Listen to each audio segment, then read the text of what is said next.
Madame, mademoiselle, monsieur, bonsoir. Marhaba, c'est le nom du ballon officiel de la Coupe d'Afrique des Nations. Marhaba en arabe veut dire bien sûr bienvenue. Bienvenue en Guinée équatoriale. C'est le début de cette Coupe d'Afrique des Nations aujourd'hui avec le coup d'envoi de la 30e édition de la Coupe d'Afrique des Nations avec ce match d'ouverture entre la Guinée équatoriale, invitée surprise de ce tournoi, et le Congo, un match spectaculaire, ouvert, dans une superbe pelouse, score final, un but partout. Vous l'avez certainement vu, j'allais pas dire tous, mais en tout cas tous ceux qui regardent l'émission l'ont certainement vu. C'est l'annonce d'une très belle Coupe d'Afrique des Nations, et cette Coupe d'Afrique des Nations qui s'annonce bien sûr très disputée entre les nations qui sont favorites. On l'a vu dans plusieurs médias, que l'Algérie est une des équipes favorites de ce tournoi. Énorme pression pour l'équipe de Christian Gourcuff. On va en parler ce soir avec nos correspondants sur place à Mongobo, le quartier général de l'équipe algérienne. On va d'abord faire le tour du plateau comme tous les soirs, vous le savez, Yes Weekend qui va vous accompagner tout au long de cette Coupe d'Afrique des Nations et qui va décrypter pour vous tous les matchs et également qui va vous faire vivre tous les moments de l'équipe avant et après chaque match de cette compétition très importante. Peut-être rentrer dans l'histoire tout simplement, c'est de remporter la première Coupe d'Afrique des Nations hors Algérie, puisque la seule CAN remportée par l'Algérie, c'était en 1990 au stade du 5 juillet grâce à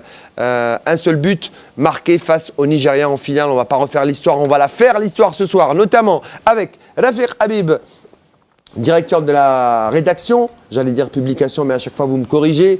Rédaction du journal Compétition, membre de Yes Weekend. Salut Rafiq, merci d'être là. Bonsoir et c'est moi qui vous remercie. À côté de vous, vous devez vous prendre l'habitude parce qu'il va souvent vous couper la parole. Mohamed Aberkan est avec nous. Zer TV, la rédaction est là également. Mohamed, bonsoir, merci d'être ici. Bonsoir Riyad, bonsoir tout le monde. En face de vous, Amin Tirman également, de la rédaction de Zer TV, Coaching Day, la Ligue 1, la Champions League africaine et la Coupe d'Afrique des Nations également. C'est tout votre éventail. Mais ce soir, c'est bien sûr la Coupe d'Afrique des Nations dont on va parler avec 24-25 jours environ. On va en parler tous les soirs. Notamment avec vous. Merci Amine d'être avec nous ce soir. Bonsoir Riyad, bonsoir tout le monde. À côté de vous, le plus jeune du plateau, celui qui a peut-être le moins d'expérience dans cette Coupe d'Afrique des Nations, c'est Djamel Rachdi qui à lui seul a 8, 9 Coupe d'Afrique des Nations. 7 Coupes d'Afrique des Nations. L'APS, Algérie Presse Service, est sur le plateau, mais c'est pas l'APS qui est là. Bon, vous la représentez, mais c'est surtout Djamel et votre science, votre expérience qui va nous accompagner tout au long de cette Coupe d'Afrique des Nations pour nos téléspectateurs qui vont nous suivre tout au long de cette Coupe d'Afrique des Nations. Bonsoir Riyad et bonsoir tout le monde. Alors, on va commencer, messieurs, par ce coup d'envoi de cette Coupe d'Afrique des Nations dans la capitale équato-guinéenne, avec cette cérémonie que certains auraient pu critiquer, assez kitsch, simpliste, mais en tout cas, cette Guinée, en un peu moins de 2 mois, a su relever le défi et ouvrir cette CAN qui finalement restera et sera africaine. Ben oui, tant mieux. On l'a déjà relevé hier. La Guinée a finalement réussi son pari puisque la CAN a commencé. Elle a commencé avec une petite cérémonie modeste, mais bon, qui va annoncer, j'espère, une grande CAN. Avec un match d'ouverture qui était plaisant, qui était pas mal. On a vu quand même du jeu, un peu de naïveté, un jeu direct, beaucoup d'engagement, beaucoup de technique. On a vu des gestes qui sont quand même beaux. C'est bien. Il nous rappelle un petit peu le football à l'africaine. Un peu naïf. Il y avait beaucoup d'espace. Il y avait, je dirais même des boulevards. Notre ami Claude Leroy a failli perdre ce match finalement. Ses joueurs lui ont fait honneur en égalisant dans les dernières secondes de la partie.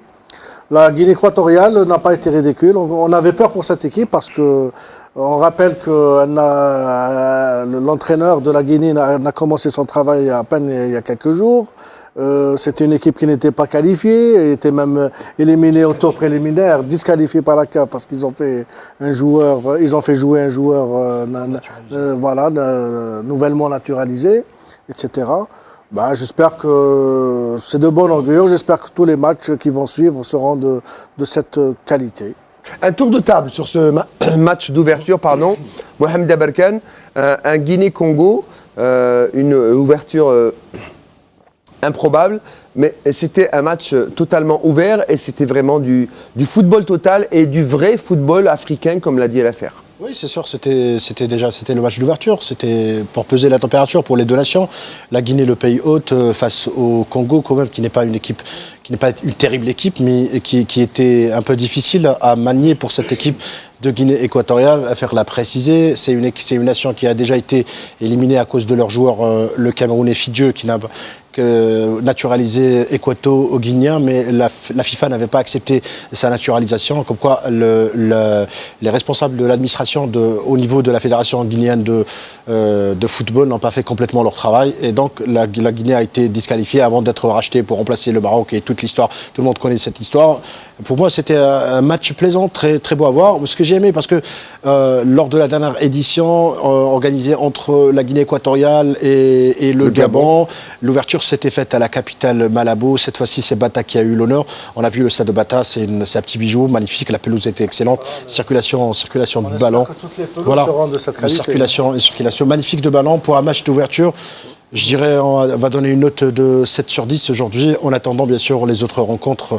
Et je crois que cette CAN s'annonce explosive. Jamel, cette ouverture. C'était pas une grande affiche au vu des équipes en présence, mais c'était quand même un match assez plaisant, assez ouvert. Je pense que les deux équipes ont fait preuve de naïveté. Mais bon, c'est bien, hein, pas une grande affiche, quand même un match ouvert. Oui, un match très ouvert, mais je pense que les équipes ont fait preuve de naïveté. Il y a un manque de rigueur au niveau du placement des joueurs, au moment du dernier geste. On a vu pas mal de joueurs rater des occasions certaines. Aussi bien du côté congolais que du côté de la Guinée équatoriale. Je pense que les joueurs ont fait preuve un peu de naïveté, mais c'était quand même un match assez ouvert, très plaisant. Et les deux buts ont une similitude, ils ont été marqués pratiquement de la même manière, sauf que celui de la Guinée équatoriale a été mieux emmené avec un débordement, avec un grand pont et un débordement. Et il a placé idéalement son avant-centre pour ouvrir le score. La même chose pour l'équipe du Congo, qui a raté pas mal de choses, mais qui a un gardien exceptionnel. Il n'a que 21 ans, il a fait des arrêts décisifs aujourd'hui. On va voir l'avis de celui qui est plutôt très offensif. Je ne sais pas s'il joue côté droit ou côté gauche dans l'équipe de DRTV, vous allez le dire. Les deux. Voilà, côté droit, côté gauche. Votre avis technique sur ce match d'ouverture, improbable, hein, comme l'a dit Jamel, Guinée équatoriale, Congo. Match plaisant, superbe stade. Belle pelouse et un match complètement ouvert et très indécis. Non, on a été surpris à la rédaction de DRTV avec Mohamed Abarkan et tous les autres, les membres du journal sportif de DRTV. On a tous suivi le match, on a été agréablement surpris par la technique de certains joueurs, de beaucoup de joueurs de la Guinée équatoriale qu'on ne connaît pas. C'est la deuxième fois qu'ils participent à une Coupe d'Afrique des Nations. Et je parle notamment du petit jeune du FC Valence B. On l'a découvert ensemble avec Rafiq Habib. Si je ne me trompe pas, Iban Edou. Eban Idou, c'est le petit numéro 15 que certainement tous les Algériens qui ont vu le match l'ont dû remarquer. Il y a aussi l'attaquant qui joue en Espagne aussi. En fait, la plupart des joueurs de la Guinée équatoriale jouent en Espagne et c'est des joueurs comme par exemple le buteur, numéro 10, Emilio. La Guinée équatoriale, je rappelle, hispanophone. Hein. Et qui a fait le buteur hispanophone. Il parle espagnol et pas portugais. Il parle souvent portugais aussi. Il parle aussi portugais, je pense. C'est le seul pays africain qui parle espagnol. C'est la langue officielle. Ils ont choisi le portugais. Mais la première langue, c'est l'espagnol. Je parlais de l'attaquant qui a marqué le but, qui a failli même marquer le but, n'était sa position de hors-jeu, qui a fait toutes ses classes dans les différentes sélections d'Espagne. Donc moi, ça m'a rappelé un peu la Coupe du Monde, le début de la Coupe du Monde 2014 au Brésil, vu c'est-à-dire la folie technique qui existait dans ce match. Et on en a parlé, c'est vrai qu'il y a eu beaucoup de naïveté, et c'est ça le football africain. Je parle beaucoup plus du football des Africains subsahariens. mais c'est tant mieux pour nous, pour l'Algérie en tout cas. Et de toute façon, moi j'ai été agréablement surpris par la technique et l'ouverture. C'est-à-dire que c'était un match très ouvert. Voilà, donc chaque point arraché par la Guinée équatoriale, je dirais c'est du bénéf pour eux. Donc, en fait, c'est un groupe, on l'a dit, bon, le premier groupe, deuxième groupe, c'est un groupe facile. Ce match nul pour vous, ça veut dire que tout est indécis dans ce groupe? Non, c'est un bon résultat pour les deux équipes. Il n'y a pas eu de vaincu, donc il y a encore de l'espoir. Bon, on attend encore le résultat du Gabon-Burkina Faso. Donc, rappelle que ce sont les deux équipes qui complètent le groupe. Au vu du résultat, je pense que la Guinée équatoriale et le Congo gardent toutes leurs chances. Le Congo n'a pas dit son dernier mot. Et on a vu quand même comment ils sont bien revenus dans le match. Ils ont tenu à égaliser, ils l'ont fait. Pour la Guinée équatoriale, je ne sais pas, est-ce qu'ils vont rééditer encore ce match? On va voir. Ça dépend de la préparation, Surtout, voilà, ils n'ont pas tenu physiquement. Et du physique qui va suivre. Maintenant, pour moi, le Gabon et le Burkina restent les favoris du groupe. Bon, en attendant, il peut y avoir des surprises, c'est aussi ça. Il y a aussi le caractère derby qui va Ouais. c'est le match Gabon-Guinée équatoriale, c'est les deux pays Alors, frontaliers. messieurs, maintenant nous allons rentrer dans le vif du sujet avec bien sûr la préparation de la sélection algérienne qui a fait bien sûr son round d'entraînement. Je vais me retourner vers ma caméra fétiche. Mehdi Haddad, il faut que tu suives. L'entraînement, on va le voir avec vous, celui de la sélection algérienne aujourd'hui qui a fait son galop de préparation. Christian Gourcuff qui lui ne cache pas son 11 type. On voit donc l'entraînement suivi par Mohamed Bourmia et Mohamed Miliani comme tous les jours bien sûr pour vous, mesdames, messieurs.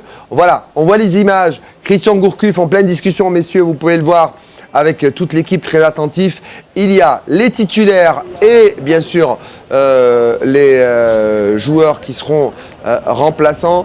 On va spéculer tout de suite sur l'équipe de départ face à l'Afrique du Sud. Je rappelle que l'Afrique du Sud, notre équipe composée de Fodil Hafayed et de Rafiq Aniq, qui a essayé de rentrer dans le stade d'entraînement de cette équipe de l'Afrique du Sud. Close doors, comme on dit en anglais, porte fermée et blackout total pour l'entraînement. Il y avait les supporters, pareil pour le Sénégal hier. On a suivi l'entraînement. On va parler de l'équipe probable face à l'Afrique du Sud. On va voir tout de suite les réactions des joueurs. Après l'entraînement, on va écouter les joueurs de la sélection juste après l'entraînement au micro de Mohamed Bourhamia. Bon, on se sent bien. Je pense qu'on est prêt. Voilà, on a fait une bonne préparation. Donc voilà, maintenant le plus dur commence, la compétition. On sait en 2013 que le premier match est très important. Donc voilà, on va tout faire pour essayer de gagner ce premier match. Ouais, bon, on a vu, hein, c'était une très bonne équipe, un peu le même système de jeu que nous, qui va très vite vers l'avant, qui part en contre.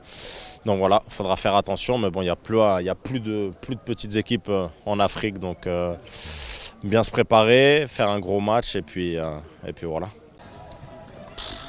L'objectif de l'Algérie, non, moi mon objectif je l'ai toujours dit, il faut être raisonnable. J'ai envie de faire le meilleur parcours possible. Mais après je veux rester, comme je l'ai dit, humble et modeste. Et en sachant qu'on a fait une bonne Coupe du Monde, en sachant qu'on revient quand même de loin par rapport à la dernière CAN 2013. Ouais, après voilà, on n'est pas là pour parler de ça aurait pu être, ça aurait pu être. Maintenant on y est. On doit faire avec, pour l'instant ça se passe bien, on doit se préparer pour notre match de lundi soir, Inch'Allah, pour le gagner et pour prendre les 3 points.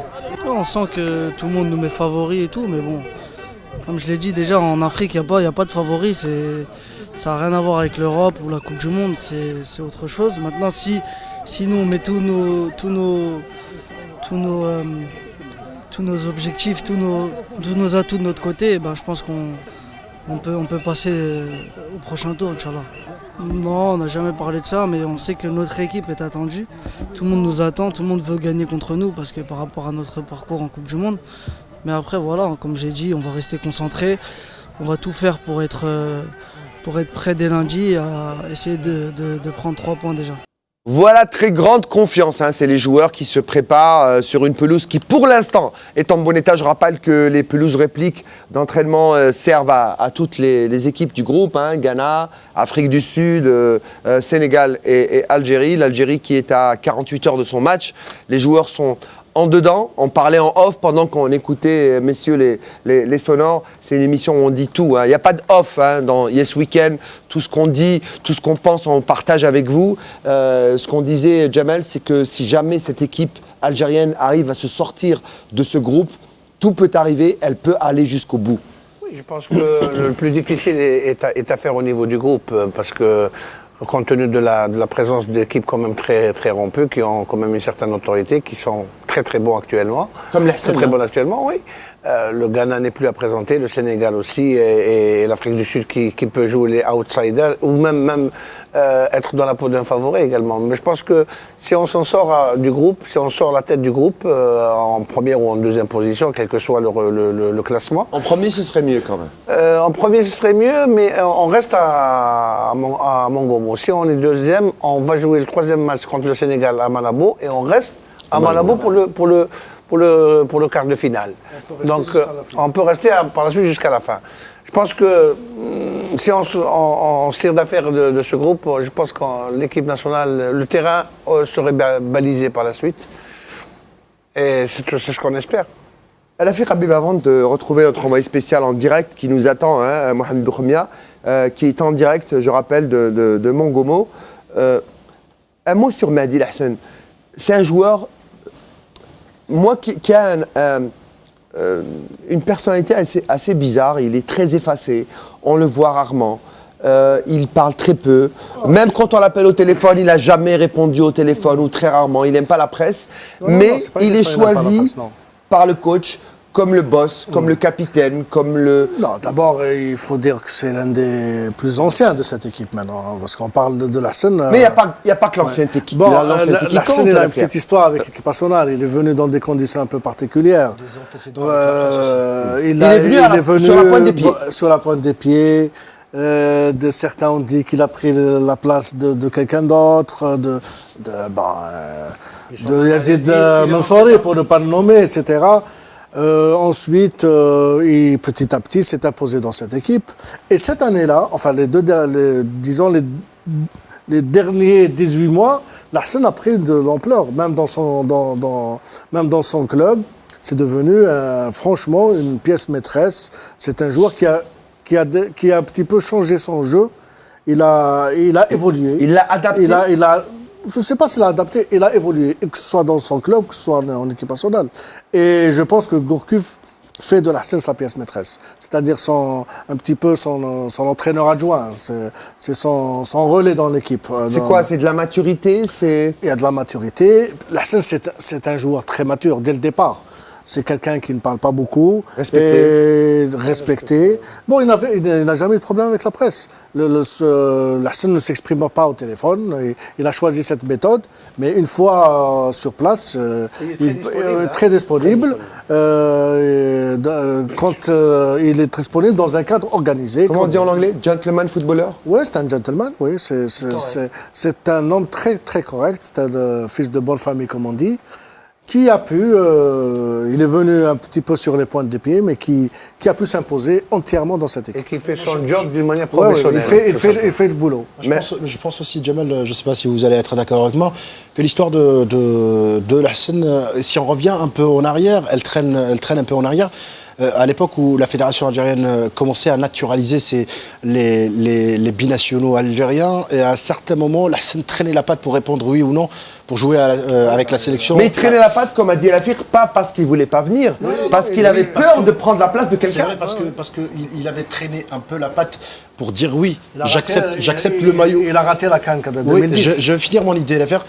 Pour dire oui, j'accepte de porter le maillot algérien. À une certaine presse, je ne citerai pas le nom de ce quotidien, lui, il a carrément traité de fils de Harki, si vous vous rappelez. Le fils de Harki ne veut pas porter les couleurs de l'Algérie. Donc c'est pour cela, quelque part, qu'il avec du recul, il hésite à parler à n'importe qui, même en zone mixte, hein, il ne parle pas à n'importe qui. Voilà, il répond à quelques journalistes. Voilà. Alors, je suis obligé de couper. Je ne suis pas Charlie, je ne suis pas Harki, mais je vais être en direct avec notre envoyé spécial à Mongomo, Mohamed Boukhamia, qui est en direct avec nous, qui attend depuis tout à l'heure. Mohamed, alors, est-ce qu'il est là? Oui, on me dit qu'il est là. Mohamed Boukhamia, bonsoir. Bonsoir Riyad, bonsoir à toute l'équipe de Yes Weekend. Alors, Mohamed, vous parliez tout à l'heure justement de celui qui était le boss dans le milieu de terrain et qui était capitaine, et Lassen avait du mal à venir. Eh ben, c'est l'invité aujourd'hui. Il était à votre place il y a quelques jours et il est avec Mohamed Boukhamia ce soir. Yazid Mansouri est avec vous. Alors, Mohamed Boukhamia, quel était le programme de la sélection aujourd'hui, leur galop d'entraînement, leur programme aujourd'hui? Dites-nous tout, Mohamed. Nous sommes à l'hôtel de l'équipe nationale, l'hôtel Aqua Cam de Mongomo, et avec nous le manager et l'assistant technique de l'équipe nationale, l'ancien capitaine d'Ever, Yazid Mansouri, qu'on remercie d'ailleurs d'avoir accepté notre invitation, d'avoir accepté de répondre à nos questions. Bonsoir Yazid, 48 heures nous séparent de ce match, ce premier match très important contre l'Afrique du Sud. C'est l'impatience qui prédomine, je suppose, au sein du groupe. Oui, tout à fait. Nous voilà maintenant lancés dans le tournoi. Donc on est à J-2. Tout a été mis en œuvre pour que les joueurs soient dans de bonnes conditions. Donc maintenant, on va dire que le tournoi est lancé et il n'y a plus qu'à. Yazid, vous avez visionné plusieurs fois les matchs de ce premier adversaire, l'Afrique du Sud. À quoi on va s'attendre? À quel type de match? C'est une équipe assez redoutable en contre, donc c'est vrai qu'on a regardé pas mal de vidéos sur cette équipe. Donc ils jouent un peu dans le même système que nous, c'est-à-dire un 4-4-2. Donc voilà, on est prévenus, on sait à quoi s'attendre. Ils ont une ou deux individualités devant qui vont très très vite. Donc voilà, il va falloir ne pas être surpris et rentrer vite dans le match, car ils exercent un pressing assez intense. Donc nous on est prévenus, on a fait ce qu'il fallait pour mettre les joueurs dans les meilleures dispositions d'un point de vue technico-tactique. Donc voilà, tout est réuni pour faire, Inch'Allah, un grand match. Une dernière question, un état des lieux? Un état des lieux, c'est-à-dire de notre équipe nationale. Écoutez, tout va pour le meilleur du monde. Les joueurs se portent bien et Halish se sent bien. Il a poursuivi les entraînements de bout en bout. Donc tout le monde est opérationnel. Merci Yazid Mansouri, on vous souhaite beaucoup de courage. On souhaite beaucoup de courage à notre équipe nationale, même si on est persuadé que le courage ne manque pas à cette équipe, et on souhaite de la chance à notre équipe nationale pour ce premier match contre l'Afrique du Sud. À vous, Riyad. Merci Mohamed, on vous retrouve donc demain dans Yes Weekend à 24 h du match. Merci à Yaz, mon ami Yaz, parce que bon, c'est vrai, on est copains, mais c'est surtout le capitaine emblématique de cette équipe qui, il l'a dit, suit de près et de loin cette équipe à l'entraînement, après, pendant, et bien sûr, même s'il ne nous l'a pas dit ce soir, c'est son travail. Même s'il ne nous l'a pas dit, je pense qu'il connaît le 11 qui va débuter face à l'Afrique du Sud. Je pense que c'est tout le monde qui connaît le 11. Non mais dites-le nous. Non, parce qu'il vous regarde. Écoutez, je pense que même les dames, dans leur chaumière, connaissent le 11 de Gourcuff. Non, mais moi je vais le défier. Alors, le 11 pour vous face à l'Afrique du Sud. Gourcuff n'a pas caché le 111. Même hier, lors de la séance d'entraînement qui était ouverte, il a fait jouer son 11. Donc je ne vois pas, c'est le 11 habituel. Alors, Mboli, défense centrale, Mandi Roulam, Medjani Halish, Bentaleb, Lassen Bentaleb, Mahrez Ferrouli. Après, j'ai pas besoin de vous dire. Mahrez Ferrouli, Brahimi et Slimani devant. Et on ne change pas une équipe qui gagne. Je pense que c'est ça. Maintenant, sauf accident. Sauf accident ou réflexion de dernière minute. Il paraît qu'il a même préparé, je m'excuse Jamal, il a pas les remplaçants, c'est-à-dire en cas de... Il s'est un peu préparé à toute éventualité pendant ce match. Il a même préparé, d'après nos correspondants sur place, Soudani et Qadir pour être des éventuels remplaçants de Brahimi et Ferrouli.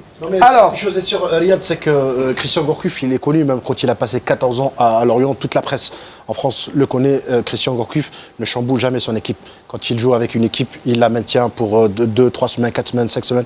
Au moins d'une blessure, là il fait un changement, mais sinon c'est toujours l'équipe qui gagne. Alors on l'a vu, il est dragué vraiment par tous les médias qui suivent cette Coupe d'Afrique des Nations, les médias européens, moyen-orientaux. Gourcuff est l'entraîneur de l'équipe qui est favorite. J'ai même lu un titre tout à l'heure dans un média télé européen qui disait Algérie favorite, point d'interrogation bien sûr. Dans le jargon journalistique, on est toujours très prudent, donc ce point d'interrogation, c'est la protection à tout pronostic, à toute surprise bien sûr. Comment vous voyez le comportement de l'équipe face à l'Afrique du Sud? Et bon, on a vu l'équipe type. Quelle est l'évolution de jeu? Est-ce qu'on va laisser l'équipe sud-africaine jouer ou est-ce qu'on va la prendre à la gorge et on va imposer le jeu Gourcuff? Elle a pire puis Jamal. Je pense que là aussi, Gourcuff n'a pas caché son jeu. Il a dit, moi, mon style est clair, c'est mon 4-4-2. Moi, je rentre sur le terrain, je veux prendre l'adversaire à la gorge. C'est-à-dire prendre le jeu à son compte, attaquer, attaquer, attaquer. Bien sûr, cela ne veut pas dire attaquer dans la précipitation, cela ne veut pas dire se dégarnir, cela ne veut pas dire laisser des boulevards, laisser des espaces. Tout est, d'ailleurs, lors de la dernière séance, il a insisté sur ça. D'abord récupérer, d'abord défendre, ensuite attaquer. Il a insisté beaucoup plus sur ces dernières séances d'entraînement. Il a insisté sur le pressing haut à partir des deux attaquants, les milieux de terrain et le troisième rideau pour presser cette équipe d'Afrique du Sud. Pendant 90 vous avez dû remarquer qu'à chaque fois que Gourcuff s'exprime, il dit « Je ne suis pas satisfait si je ne gagne pas ». Donc, pour lui, il prend tous les jours le match à son compte. C'est-à-dire que l'équipe algérienne va prendre à son compte le jeu pour essayer de marquer et de se mettre un petit peu à l'abri. Et naturellement, sans omettre le fait qu'on doit se replier, qu'on doit se défendre, qu'on doit être solidaire sur tout le terrain. Organisé. Et c'est ça qui fait un petit peu sa philosophie. C'est une attaque à outrance, mais la prudence aussi est de mise. Le foot de la bande, à votre avis, Amin Thierman, l'Afrique du Sud, est-ce qu'on doit ne pas la laisser jouer? Est-ce qu'on doit imposer notre football pendant le match? De toute façon, comme l'ont dit les collègues, de toute façon, c'est ce qui va se passer. Gourcuff est même connu pour ça. C'est-à-dire que déjà, même par le passé, en parlant de cette Coupe d'Afrique, il l'a clairement dit, moi je joue comme l'équipe nationale joue, c'est-à-dire que je vais imposer. Je joue mon jeu, je m'en fous des autres équipes, je joue pas telle tactique contre telle équipe et je change contre le Sénégal parce qu'ils jouent comme ça. C'est aux autres équipes de s'adapter au jeu algérien. Et de toute façon, j'allais revenir par rapport aux deux dernières séances d'entraînement, les deux seules qu'ont effectué notre équipe nationale à Mongomo. Il a beaucoup insisté. Moi, je pense, et j'en suis certain même, que sa seule appréhension, c'est la défense. Il ne le montre jamais, il ne le dit jamais dans les conférences de presse. On a beau poser beaucoup de questions sur la défense, mais il faut le dire, c'est le seul compartiment qui n'est pas vraiment encore sûr par rapport au BFM. Moi je les appelle BFM, les Brahimi Ferroulé, enfin la ligne offensive de l'équipe nationale. Lassane, on a parlé, Ben Taleb, le milieu de terrain est bon, l'attaque est bonne, mais il reste que la défense centrale surtout, puisque Roulem et Mandi font du bon boulot.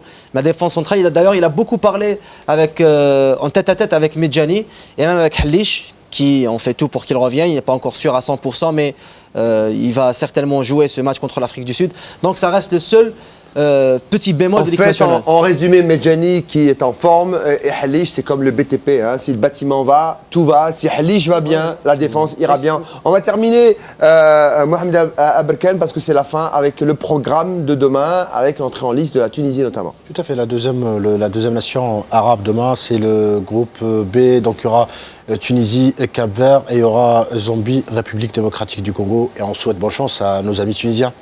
On va écouter justement le président de la Fédération tunisienne de football, justement dans cette interview, qui parle justement des chances de la Tunisie avant la grande journée de demain pour la Tunisie.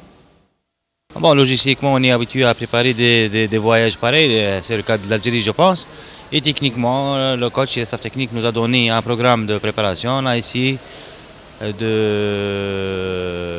faire tout le nécessaire, qu'il soit sur le plan logistique ou bien technique selon les demandes des techniciens. Espérons bien qu'on aura enfin l'Algérie et la Tunisie à la finale. Oui, concernant les installations, mais heureusement qu'il y a des bons échos concernant la pelouse. Espérons bien qu'on ne trouve pas vraiment beaucoup des obstacles pour le bon déroulement de ce jour à Bibil, mais c'est notre destin, il faut s'adapter. Hein. Oui, nous sommes de tout cœur, primo, nous sommes de tout cœur avec l'Algérie et l'Algérie maintenant elle est favori pour remporter même la CAN, peut-être tout le monde est en train de dire ça. Donc là, elle est dans une poule assez dure, mais je pense qu'elle est capable de s'en passer. Voilà donc pour le président de la Fédération tunisienne de football pour cette journée de demain. Et ce week-end arrive à sa fin. Merci messieurs. Donc rendez-vous demain, même heure, même plateau, même chaîne. Dzaïr CAN, j'allais dire, Dzaïr TV. Merci l'affaire, merci Mouh, merci Amin, merci Jamel, merci à vous d'être fidèles à nous. Rendez-vous demain, même chaîne, même heure, 22h30 pour la Coupe d'Afrique des Nations. Yes Weekend, oui, nous pouvons. Algérie, Afrique du Sud, c'est lundi. 20h et nous serons là juste après le match justement pour le débrief avec la team Dzaïr, la team CAN 2015 pour cette Coupe d'Afrique des Nations. Je vous dis bonsoir et à demain. Salut.